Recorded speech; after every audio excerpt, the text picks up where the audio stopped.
Hi guys, welcome back to Brook Valley Life, and today we're going to be talking about something a bit different. Lots of small engines out there run using a thing called a carburetor.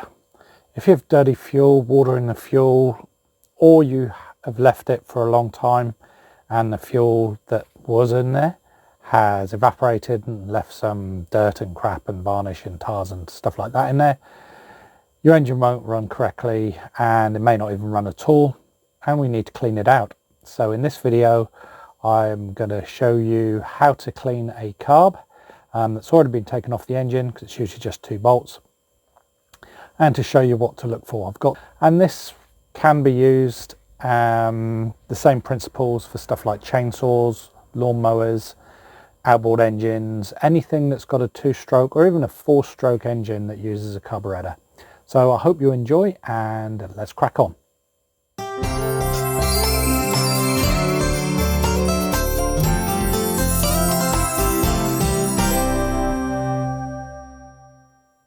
Hi to everyone, and again welcome back, and hello for the first time for all you guys just finding us. So cleaning the carb, what do we need to begin with? Well, just going to use this one, and I'm going to show you what I'm going to be using. So here are our carbs. We've already taken them off. I'll do one at a time. We'll use the big one first, but we'll have a look at that later. Gloves.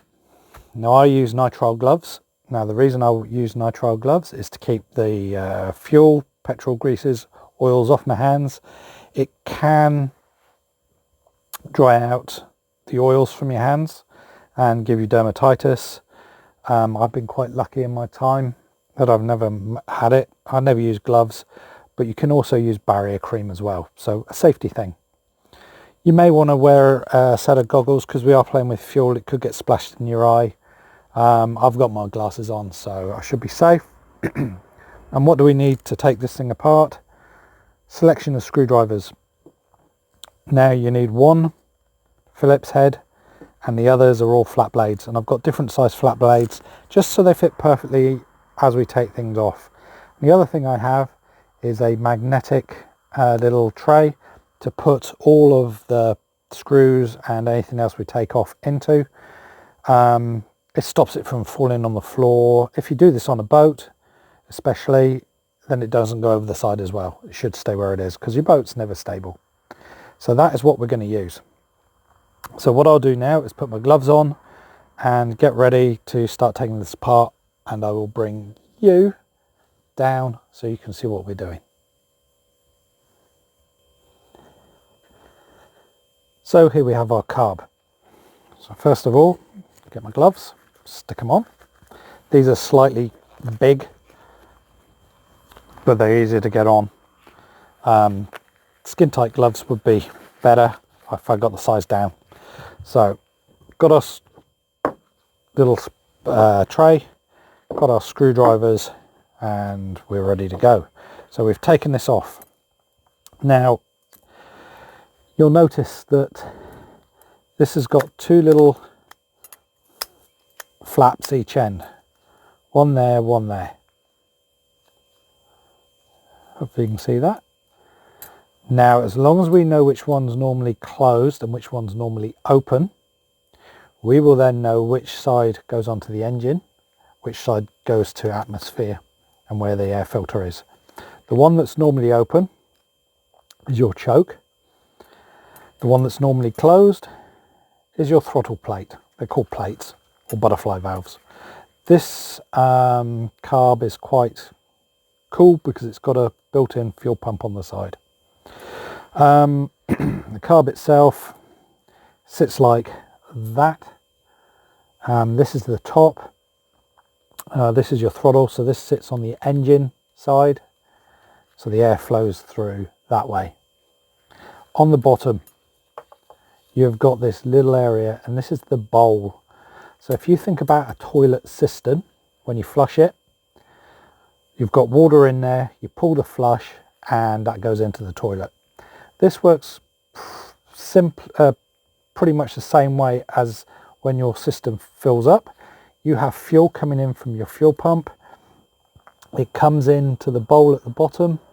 This fills up. Inside there's a float, and as it fills up, it shuts off a little valve, and I'll show you that once we've taken this apart, and stops any more fuel coming in. As the fuel is used, that drops, opens up the valve, fuel can come in. Now the fuel gets into the engine by air coming through, and it goes in through there, through that little gap, and into this bowl there's some brass tubes, I think is the best way of putting it. There's 2 of them on this one, and they are called your jets. They're the things that can get blocked and stop your engine from running or runs badly. Now there's 2. There's one that you use when the engine's at idle, and then the other one is called the main jet, and that allows a lot more fuel to go through. So when you're running at high revs and stuff like that, they can get blocked because there's really small orifices, little holes in there. And the thing is if you don't keep your fuel clean, and also keep moisture out of it, because moisture can block up those holes as well, and you cannot get that out without cleaning. So first thing we're going to do, we've taken this off and we want to clean it. We turn it upside down, and just here, let me show you that, just there is a little screw that you can undo. And what that will do will allow you to drain this bowl of any fuel that's in there. Now, if you're winterizing your engine or storing it for a while, what you want to do is drain this out or run it dry. There's 2 schools. One says that if you run it dry, especially on a 2-stroke, the oil that you put into the fuel on a 2-stroke lubricates the engine. So if you run it dry, it's not going to have any lubrication. But then again, you're not going to have anything going around because there's no fuel. Other people say, yeah, it doesn't matter. Some people say, yeah, it creates wear on the engine. Whatever you think. So, first thing we're going to do is remove this bowl. So we take our Phillips and we undo these 4. And we put the screws into our tray so we don't lose them.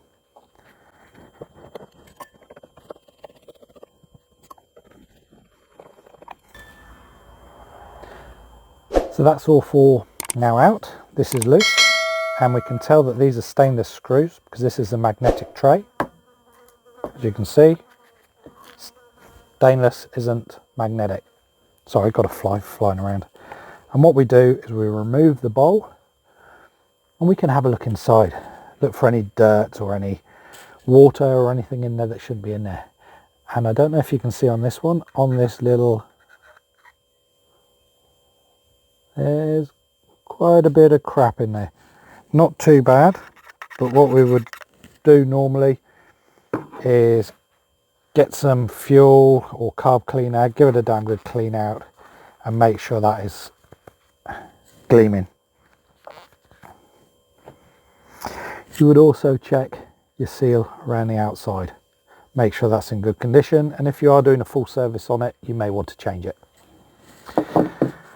So now, this is what I was talking about with the toilet. This is the float, and just under here in there is where your valve is, and all it is a needle that goes up and down.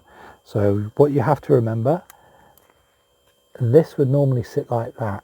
And as you can see, well, hopefully you can see, when it's empty, gravity holds it down, and then as it fills up, this is a plastic float, simple as that. It will lift up and it will close it off. When we've finished, I'll show you a quick and easy way of making sure you've put this back correctly. So what we need to do now is to remove this float. It's held in by 1 screw just there. So we take our Phillips,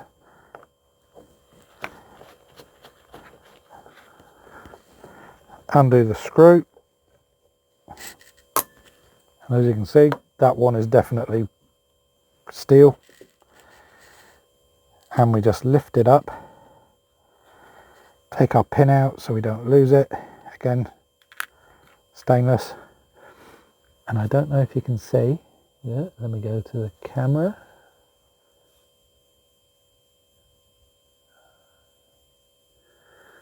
This is our little needle just there. Just there. There we go. As you can see, it's got a rubber tip on it, and they can wear. You can change them out. You can see if there's any dirt and water anywhere near there, and just make sure it's all in good condition. So we take that and we put it in our tray as well, so we don't lose it. That needle is held on with a piece of wire. Others, it's loose. Now we can have a look inside at our carb itself and see for any dirt, because this is the float bowl. We would check in there. This is where the fuel comes in. This is where the needle valve sits. If there's any dirt or anything, a quick way of cleaning it out is get a Q-tip or cotton bud, whatever you want to call it, put it in there, give it a spin around. And another good way of doing it is stick it in a power drill, electric, the old battery drill. Q-tip in the end, put it down there, give it a quick spin, clean it out. Don't put any metal down there.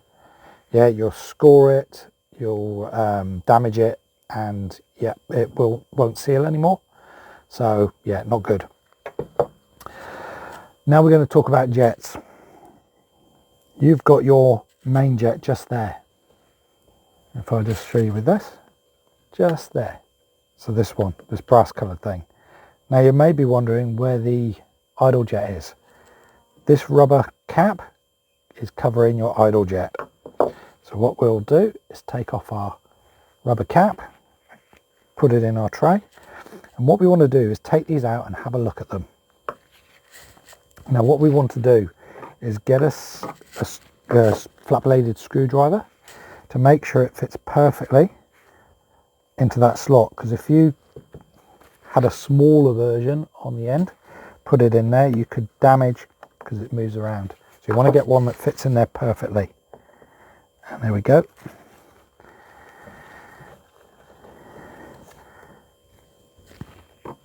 And there we go. This is our little jet. This is our main jet as well. And what it has is a hole through the center. Hopefully you can see that. Hole in the center. That can get bunged up with water, surprisingly, and also dirt. So what we want to make sure is that it is clear, and we look through it. You can see light through it. Yeah, and make sure it's kept nice and clean. Done. Now inside of there, where we've just taken it out, is another,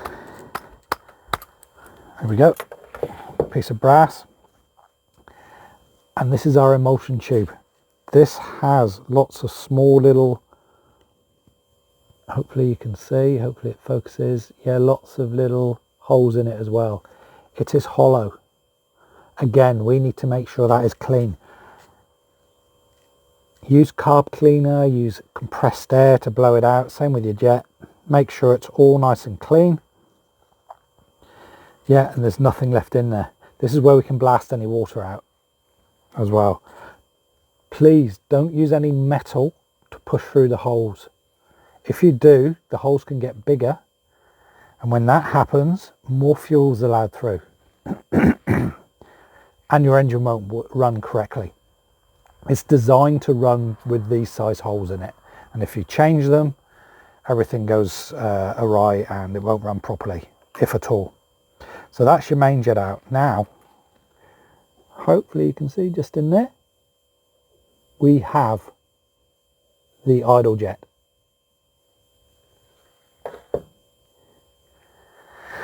This idle jet also comes out, so we take a screwdriver which fits down the hole, fits in perfectly, break it loose and undo it.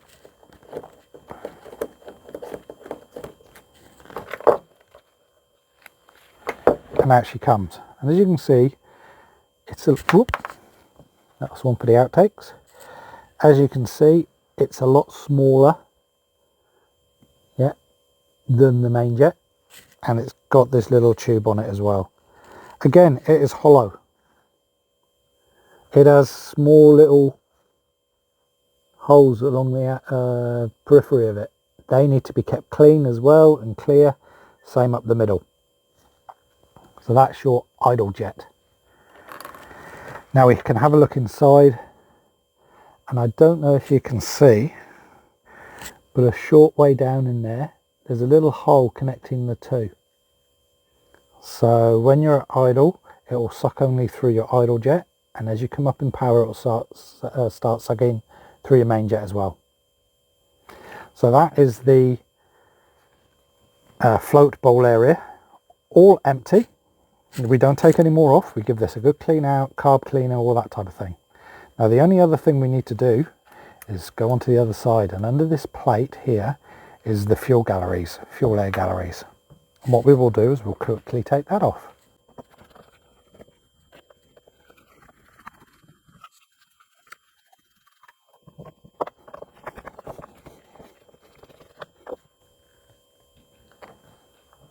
And all it is a plate with a number of, we call them galleries, so slots in them. There's lots of small little holes in there as well, and it can get all gunged up and dirty. And what this does in there, it's part of where the air and fuel mixture is worked on and what goes into the engine so your engine runs correctly. Just make sure this is clean. Again, carb cleaner through everything, compressed air, blow through all the holes, make sure there's nothing blocked up. Don't mess with this screw there, that's your air fuel mixture. It should be set, and if you start using or playing with that, your engine won't run, or it will run really badly and cut out, and yeah, not good. So don't touch that. That is the carb apart. Not a lot to them really. You got your valves, make sure they work all okay. Again, you can give it a carb clean, make sure there's no grease, dirt, oils, anything like that through there. Make sure there's no tars, make sure there's no varnishes. And yeah, that's it. Once you're happy with that, we'll put it back together. So what I'll do is I'll put this back together, put it onto, or speed it up, and you can see what I'm doing.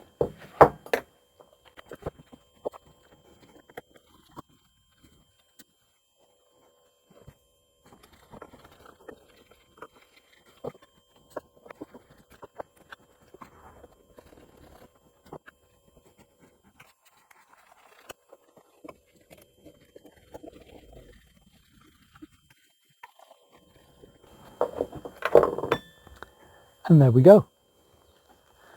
One carb, all clean, taken apart, put back together, and ready to go back onto your engine. So I hope that's been informative for you guys, and girls of course. Carbs, especially the smaller ones for smaller engines, don't be afraid. Yeah. If you have got any issues, do what I've just done there. Take a video of it as you're taking apart to see where all the bits go. When you're taking stuff apart anyway, and you're not sure how they go back together, always take a photo as you're taking it apart so you can see where things go. This is pretty simple. Now, the quick and easy way to see if you've got it back together correctly is your fuel line going in. This one's a bit different because you've got a fuel pump on there. If you didn't have a fuel pump, the fuel would just go straight into the bowl. But we'll see if this one will work. Now, at the moment, the bowl is in the down position. Therefore, the needle valve is down, and you should be able to get air in there. So if I blow on this, air should go in. And it makes a nice little noise. That's because it's going through some diaphragms and some one-way valves in the fuel pump. Normally it would just blow. Now if we turn it the other way, upside down, and the float now is in the up position, we're simulating a full bowl of fuel. So that should close off, and therefore we shouldn't be able to get any air in. Yep. So now we know that's been put back together correctly. We can go and put it back on the engine, just remembering which side goes engine way, which side is the airbox side. Side that's open, always to atmosphere. Side that close, throttle, always to the engine.